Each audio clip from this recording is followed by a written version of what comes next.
Dessa vez vamos falar um pouquinho aqui sobre a expectativa, né? O choque das expectativas entre homens e mulheres e a hipergamia. Então é interessante analisar, né, os pilares centrais da discussão moderna, que muitas vezes tem que ver com essa questão do mercado afetivo.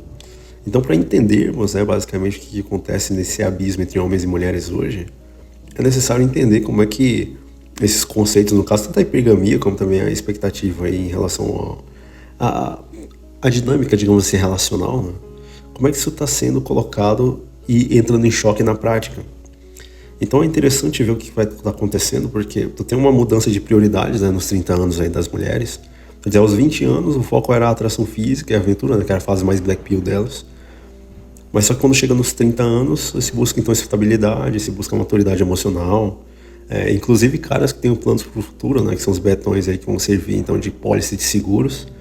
Então depois de ter ali o seu body count extremamente aumentado, alargado, agora não, agora tem que ir para a igreja, tem que ir para outros ambientes atrás de algum gado provedor, para justamente pagar a conta, né?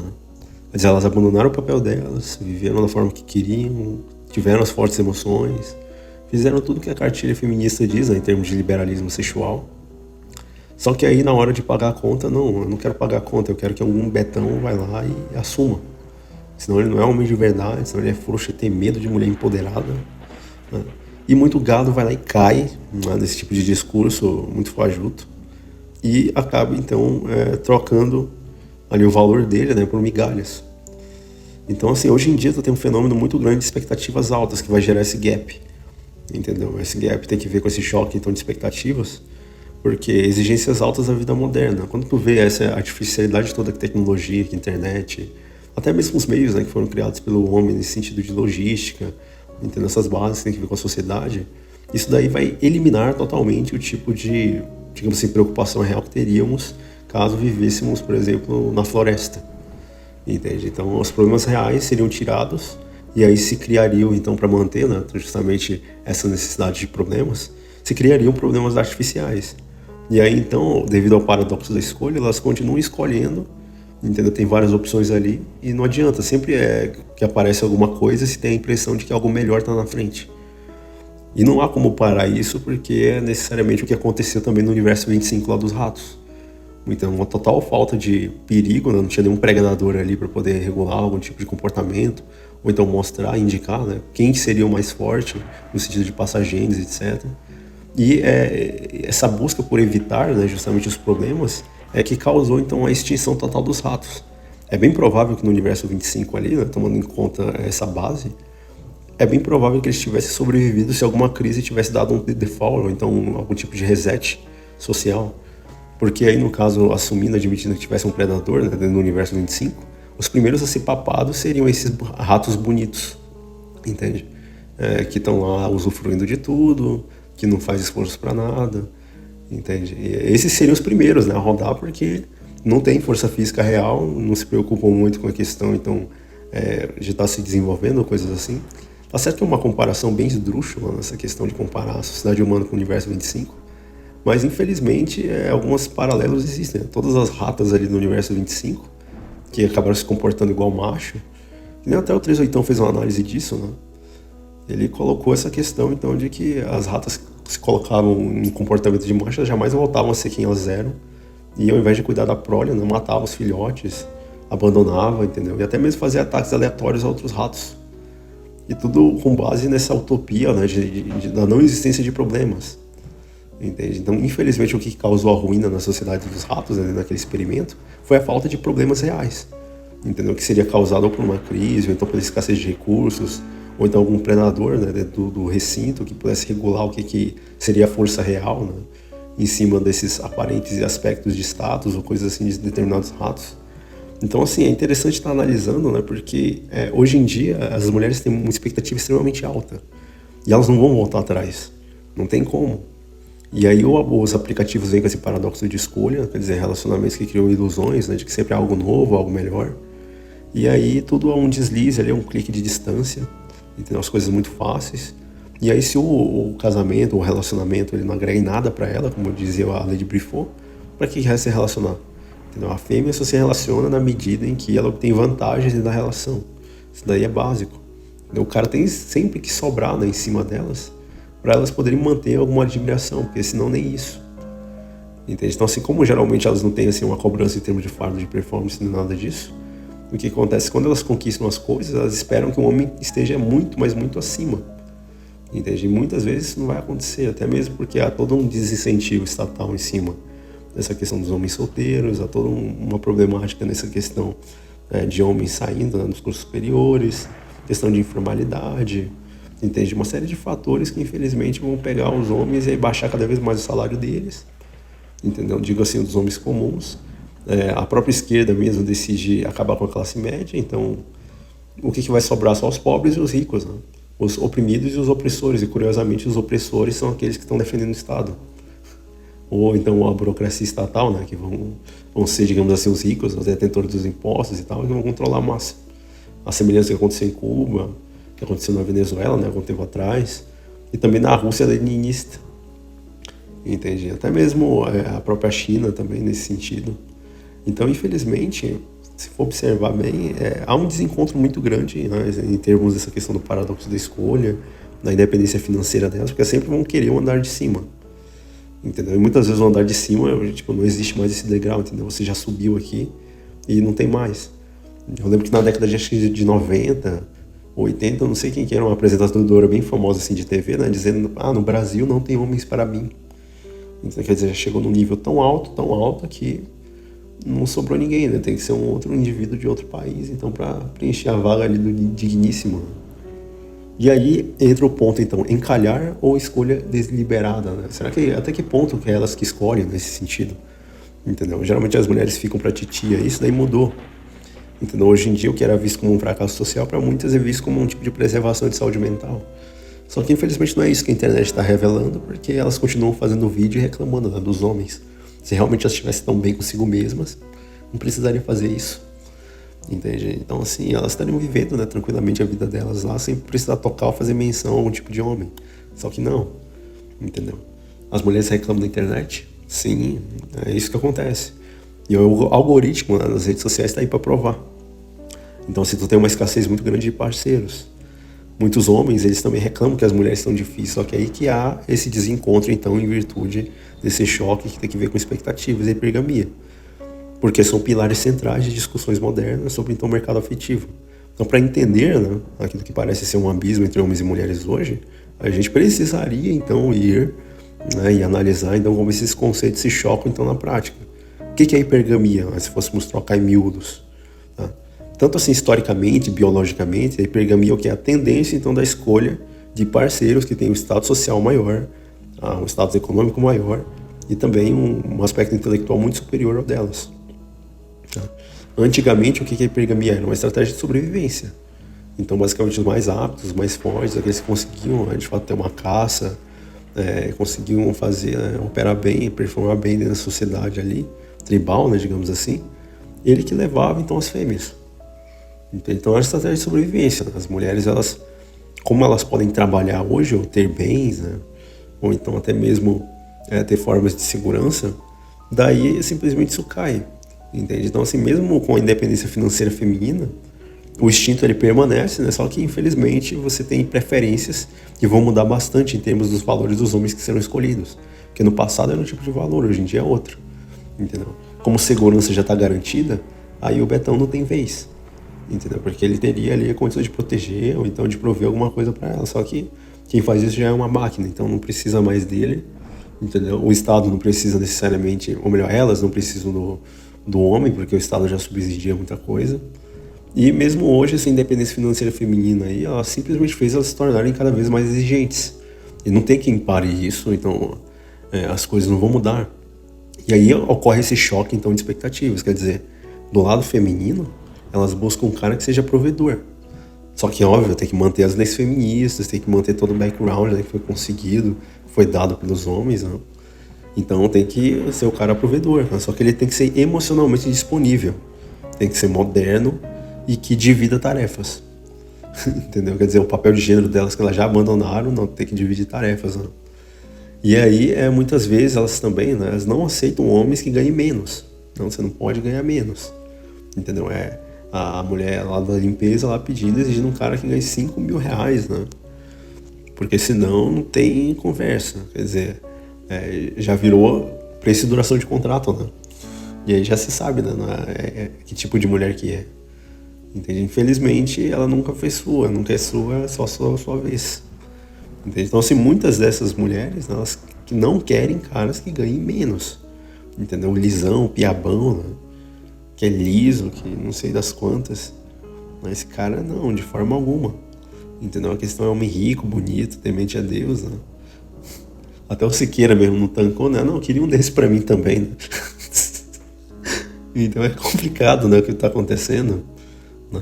Elas também, né, nessa expectativa toda, elas elevam a percepção de valor próprio, entendeu? Como se uma casa que tá caindo aos pedaços valesse 1 milhão e tu fosse obrigado a comprar. Não, tem que ver as regras de mercado disso daí, quem que avaliou o preço, entendeu? Você mesma, entende? E aí muitas vezes tudo isso é influenciado por quê? Redes sociais e validação constante, entendeu? Então essas expectativas aqui são elas do lado feminino aí querendo ter. Agora do lado masculino, aí tu tem outra questão, né? Se elas pedem que o cara seja provedor, o homem ele se sente o quê? Pressionado porque essa exigência é contraditória. Quer dizer, como é que tu quer ser um cara provedor? Tu vai ser um cara provedor se ela tá trabalhando. Peraí, a ideia é guardar o dinheiro dela e gastar o meu? É isso? Entendeu? Por que eu vou ser um macho alfa financeiro se quem tá provendo elas via assistencialismo é o Estado? Entendeu? Por que eu vou tirar do meu bolso aqui, sendo que outros comeram de graça? Então, assim, não bate, não tá fechando a conta. Pro lado masculino não tá. Elas vão exigir o provedor, né? O tradicionalista, o cara que tá disposto a morrer, né? Como Cristo morreu para a igreja. Só que nenhuma delas quer ser submissa. Nenhuma delas quer cumprir os desígnios bíblicos. Entendeu? Porque isso é considerado na visão delas como opressão.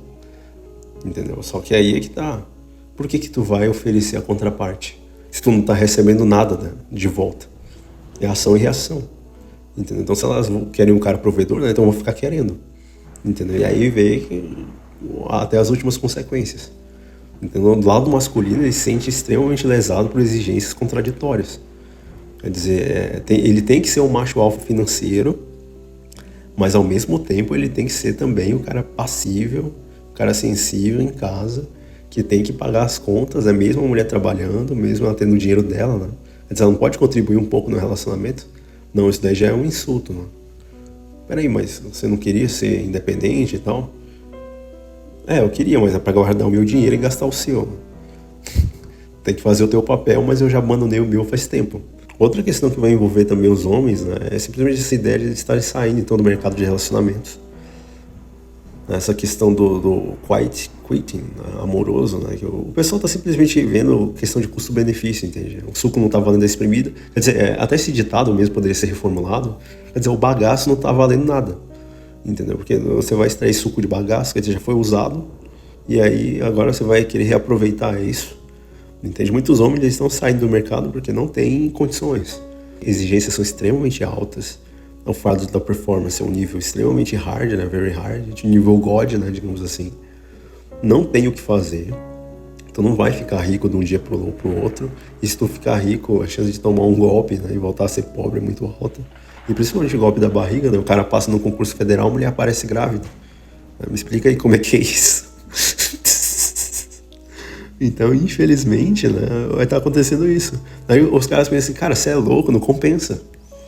Não compensa, você vai simplesmente pegar e pagar contas, né, pra guria aí que sai contra os caras de graça, entendeu? Aí tu vai pagar, tu vai bancar de otário lá pra pagar as coisas, pra depois ela dizer, não, vamos ser só amigos, né? Que nem um outro maluco lá foi lá, pagou um monte de compras lá pra mulher, pra depois ela simplesmente virar pra ele e tipo, aquela cara assim de poucos amigos, aí dizer, não, agora é a hora de eu ir embora e tal. Entendeu? E fica por isso mesmo. O outro saiu com a mulher, bancou todo o jantar, só pra ela dar o número dela pro garçom. Entendeu?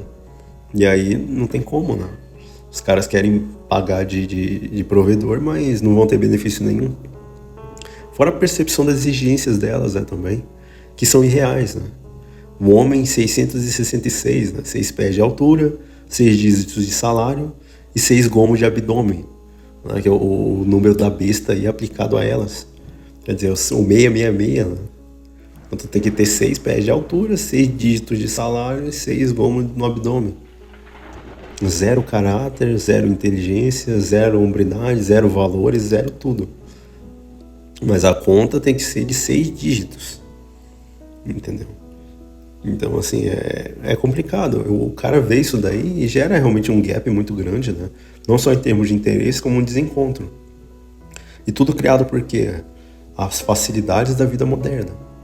Entendeu? Pega e joga uma crise aqui, entendeu? Uma catástrofe, que aí dá um default. Quer dizer, pega e volta aos padrões originais, né? Que até agora são só padrões de problemas irreais, estão sendo criados simplesmente pela ausência deles. Entende? E aí entra a armadilha da mulher bem-sucedida, quer dizer, o choque de expectativa, né? Ele gera um tipo de fenômeno que é bem curioso, quer dizer, quanto mais bem-sucedida a mulher se torna, mais difícil fica para ela, no caso, escolher um parceiro.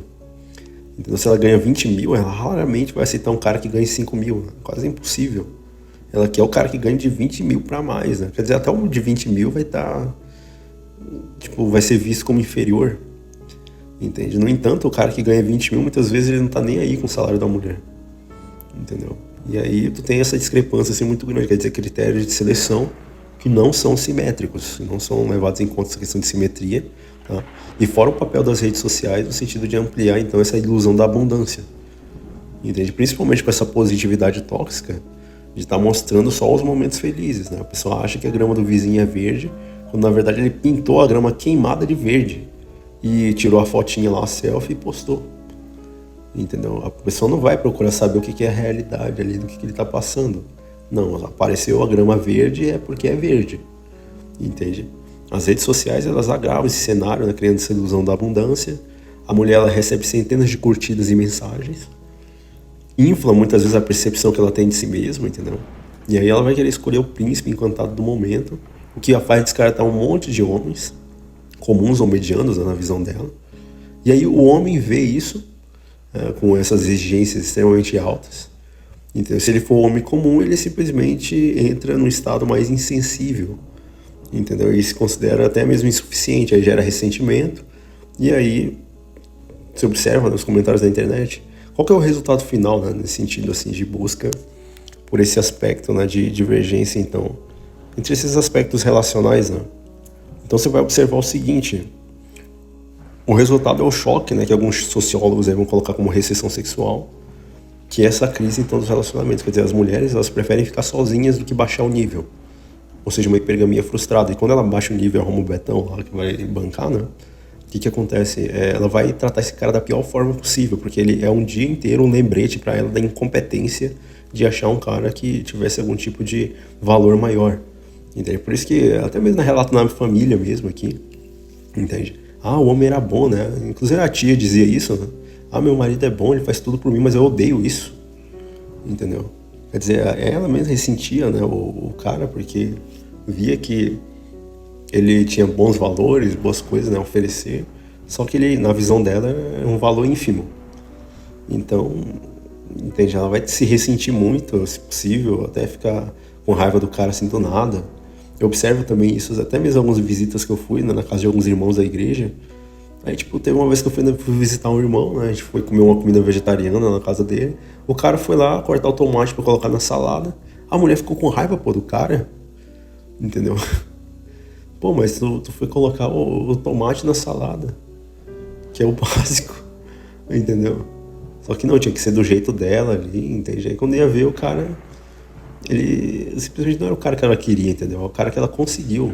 Quer dizer, aquela dinâmica lá que o Rafael Ares coloca nos vídeos dele, né? Quer dizer, a mulher fica com quem ela quer, né? Só que ela casa com quem ela consegue. E infelizmente o cara casado, entendeu? Se tiver algum cara casado ouvindo, né, nesse momento, não fica com raiva não, mas, entendeu? Você simplesmente segura na cadeira aí, mas você tem que pensar muito bem nisso, porque assim, nessa dinâmica, o cara casado é um prêmio de consolação. E muito cuidado, entendeu? Ele pode até estar sofrendo risco de vida. Eu tenho colegas aqui que eu conheço na minha realidade que sofreram risco de vida porque se envolveram com uma mulher que tinha assim, um pouco mais de coisa do que eles. E aí ela começou a se ressentir, a ficar com raiva, a surtar do nada, entendeu? Até que uma hora que pegou uma faca lá e deu entre o braço dele e a costela, entendeu? A sorte é porque não pegou ali certinho no coração, né? Pegou mais perto do ombro aqui. O cara pegou um monte de pontos lá, quase morreu. Só que eu pergunto, ele aprendeu a situação? Aprendeu a lição? Não, tá com outra. Porque tem que procurar a tal da virtuosa, da exceção, né? Eu falei que existe, mas é muito trabalhoso achar. E a chance de se churrascar no processo é alta, entendeu? Porque o cara já escolheu uma mulher extremamente errada nesse sentido, assim, de dela ter um status maior. É só colocar uma mulher aí que ganha mais do que o cara, né? Quem que vai mandar na relação? Quem que vai ditar as regras? Geralmente é ela. E aí quando o cara fica na palma da mão da mulher, não tá nem aí não. É a selvageria no máximo. Entende? Que elas não vão se preocupar assim, com a honra do cara, vão querer humilhar toda hora. Entende? Então, assim, é necessário considerar esse ponto, né, de que, de fato, elas não vão querer baixar o nível. Quando baixam, elas vão simplesmente utilizar das piores formas possíveis para humilhar quem tá com elas. Entende? Talvez algumas, né, mudem o comportamento, mas é muito difícil. Entendeu? Os homens, eles param de tentar porque acham que o jogo tá viciado contra eles. E é verdade. Então, um jogo que tu tem leis que só favorecem as mulheres. E qualquer coisa é violência. Dependendo da subjetividade da interpretação, né, dos juízes. Qualquer ato, qualquer coisa ali pode virar algum tipo de problema. O cara vai ficar pianinho, entendeu? Até uma vez, né, numa reunião lá de uma igreja que eu tinha frequentado, ele foi querer falar, não, mas tá passando o teu tempo, tu tem que se relacionar, tem que casar e tal. Aí eu falei, tu já leu a lei Maria da Penha? Na hora o cara calou a boca, entendeu? Na hora, porque eles querem te arrastar para tu ser escravo, geralmente como eles, né? E eles percebem que não podem fugir desse tipo de relação sem ser retalhados assim fortemente. Aí o cara solteiro não, ele tem que... O cara solteiro pode colocar as cartas na mesa e ir embora do jogo a hora que ele quiser. Mas que é totalmente uma relação totalmente diferente. Entende? Então assim, os caras param de tentar. Não adianta tentar insistir num jogo que tá só te prejudicando. Ambos terminam reclamando na internet sobre a falta de pessoas de valor. Entendeu? Esse vídeo aqui, de forma alguma, eu quero que vocês interpretem como sendo um tipo de reclamação. Mesmo porque eu tô aí mais para assuntos espirituais, né? Eu geralmente falo desse assunto de segundo degrau aqui, mas para levar as pessoas a refletirem, né, sobre os relacionamentos delas e tal, para puxar outros assuntos que estão mais elevados. Agora a questão é que muitas vezes os caras eles estão vendo que não, assim, não tem salvação no jogo, não tem saída. E as mulheres também pro lado delas veem também da mesma forma. E aí há então esse desencontro, esse tipo de, digamos assim, expectativas frustradas, né? Choque de expectativas, né? Digamos assim, que vão causar esse tipo de problemas, tá? O único jeito, pelo menos a minha visão, né, de poder conseguir minimamente trazer, né, o jogo para uma dinâmica mais saudável é através dos problemas e das crises, entende? Catástrofes, coisas assim.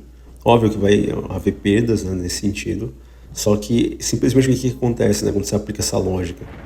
Entende? Essa ideia de que a abundância de segurança moderna, né, é o que permite luxo, e principalmente essa sustentação, digamos assim, das ideologias, se você tira esse componente moderno que vai sustentar essas coisas, simplesmente o pragmatismo vai então substituir o idealismo.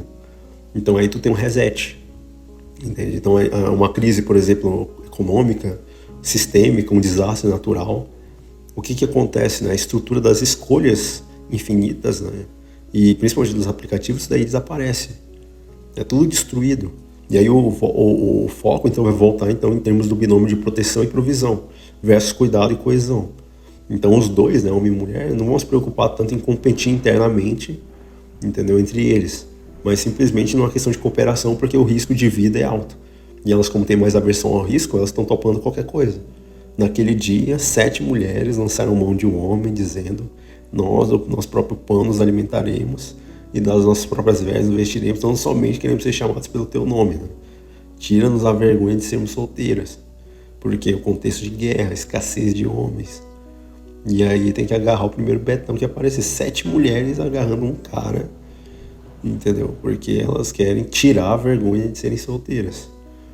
Então essa questão de Isaías, esse Deus de Isaías aí, é um texto-chave nessa ideia então da compreensão da importância dos colapsos para trazer a ordem natural, entende? E também essa questão da especialização de papéis, né?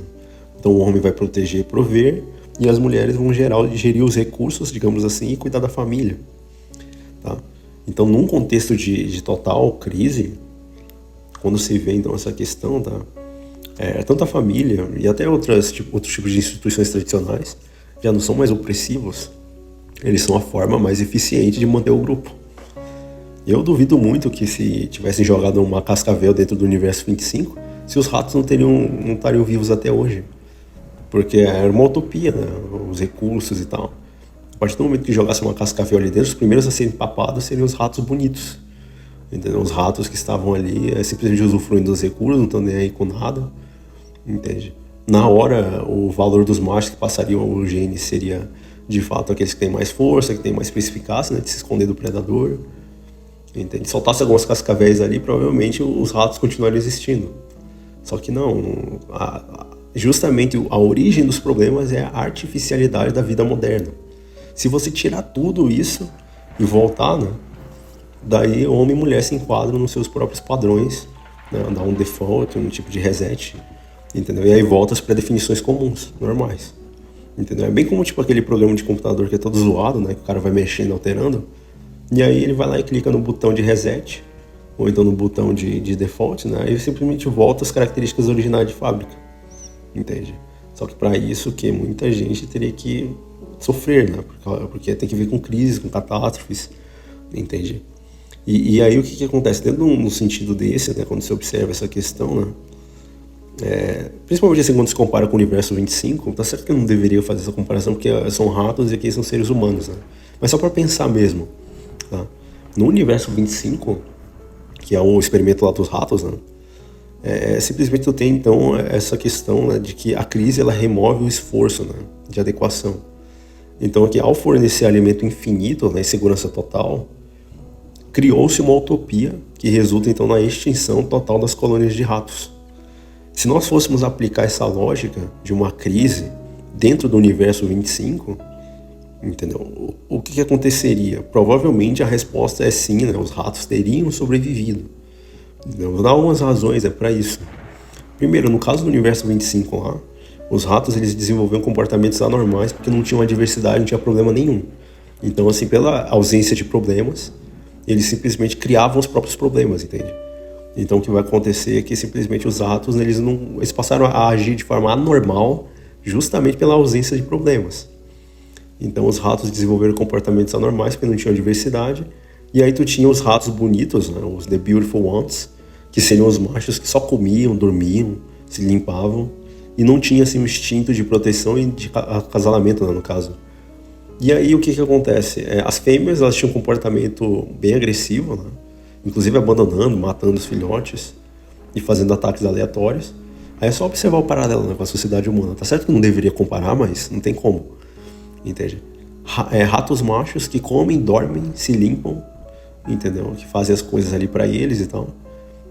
E simplesmente não tem um desejo assim forte de acasalamento. E aí as fêmeas, abandonando o papel normal delas, né, que seria cuidar dos filhotes, promovem ataques solitários e começam a matar muita gente. Aí vai comparando, né? Se uma crise, como a introjeção no caso de um predador ali, ou então alguma escassez súbita de comida fosse colocada, quem que você acha que seriam os primeiros ratos a desaparecerem? Seriam os bonitos. Quer dizer, a seleção natural voltaria a operar instantaneamente. Principalmente se jogasse alguma cascavel ali ou colocasse alguma águia no ninho, entendeu? Dos ratos lá. Na hora, os primeiros a ser papados seriam esses daí. Os ratos bonitos, os sheds, né? Que, em tese, eles têm recursos, mas é tudo mantido por meio de artificialidades, entendeu? Não significa que, naturalmente falando, eles sejam os mais fortes e os mais inteligentes. É simplesmente uma condição criada pela sociedade moderna e tecnologia. Mas tirando isso, e eles colocados sozinhos, talvez eles não se provassem ser tão valorosos assim. A questão da seleção natural, né? Então voltaria a operar. Os indivíduos, né, que mantivessem então os lampejos de agressividade funcional e o instinto territorial seriam os únicos a passar os genes, então eles basicamente seriam colocados no topo, né? Esses daí que seriam os mais fortes realmente. E o fim da artificialidade, quer dizer, forçaria os ratos a saírem do estado de narcisismo psicótico deles, e a própria superpopulação, né, do ambiente, tá, ela seria de certa forma controlada. Então uma catástrofe reduziria então a densidade populacional e tornaria então a busca pela cooperação muito maior do que a competição por recursos, entendeu? Então a cooperação seria necessária novamente. Então o rato deixaria de olhar para o próprio pelo para olhar então o ambiente como um todo, entende? Provavelmente eles teriam sobrevivido, tá? Se fosse traçar um paralelo, né? Eu sei que eu vou repetir de novo, né, que não deveria fazer essa comparação, mas se fosse trazer para o lado da humanidade, né, do universo 25, Hoje em dia o que que tem, né? Ninguém precisa caçar para comer, quer dizer, uma abundância calórica. O Estado ele garante, né, e a tecnologia mitiga os riscos biológicos, quer dizer, tu tem uma segurança artificial. E é o equivalente aos ratos bonitos lá, né? Tem muita gente que foca no narcisismo digital, digamos assim, onde você foca apenas na autoimagem e também na validação. Então, assim, se o universo 25 tivesse sofrido uma crise, entendeu? Seja a introdução de um predador ou alguma coisa lá dentro, provavelmente eles ainda estariam vivos, entendeu? Provavelmente. Tá? Porque o ciclo de decadência seria interrompido, então, pela necessidade de sobrevivência e o sistema seria resetado. Tá? E aí é irônico, porque nessa questão, então, seremos salvos pela lei de Newton, né? A terceira lei de Newton de ação e reação, né? Porque nesse experimento original dos ratos aí, se você comparar nessa questão, qual que foi a reação? Né? Simplesmente o conforto absoluto que foi colocado ali, né? Foi a causa da morte dos ratos, né? Da degeneração social deles e a morte consequente. Tá? Já a crise, nesse contexto, não seria o vilão, mas seria o mecanismo de cura. Aí se defenderia a crise, porque a crise é um mecanismo de cura, é a oportunidade de cura, entendeu? E ela força, então, essa questão de que seria o elemento externo que empurraria o pêndulo de volta para o centro, antes que ele ultrapassasse os limites de retorno. Então, assim, é uma coisa importante, porque os problemas, eles são necessários. Quanto mais a sociedade evita os problemas piores ela cria, entende? Então, assim, que vai funcionar desse jeito, né? Então, se a gente fosse recapitular, né? Há um desencontro muito grande de expectativas, porque qual que é a origem disso? A artificialidade da vida moderna das cidades. Entendeu? Tira esse pessoal da cidade, põe no campo lá, entendeu? Para ver se a dinâmica não funciona de outro jeito. Então, tira a internet, tira esses elementos que tem que ver com segurança provida pelo Estado, porque aí tudo volta a se alinhar novamente, entende? Aí entra naquele dilema, né, que foi colocado, né? Tempos difíceis criam homens fortes criam tempos fáceis criam homens fracos e homens fracos criam tempos difíceis de novo. E a gente já tá no final do ciclo, né? Então tá surgindo aí a galera que tá osso, né? Então, assim, é interessante estar analisando esses pontos, porque, assim, embora a crise ela force o retorno ao natural, ela traz um custo humano devastador, assim, se a gente fosse analisar, né? Então, esse default, digamos assim, né? Ele seria até interessante, mas só que o custo dele seria extremamente alto. Mas seria melhor que a autoaniquilação, né, da espécie, nesse sentido, né? Então, seria basicamente para pensar, né, nessas coisas. É interessante estar analisando, né, de chegar a alguma conclusão.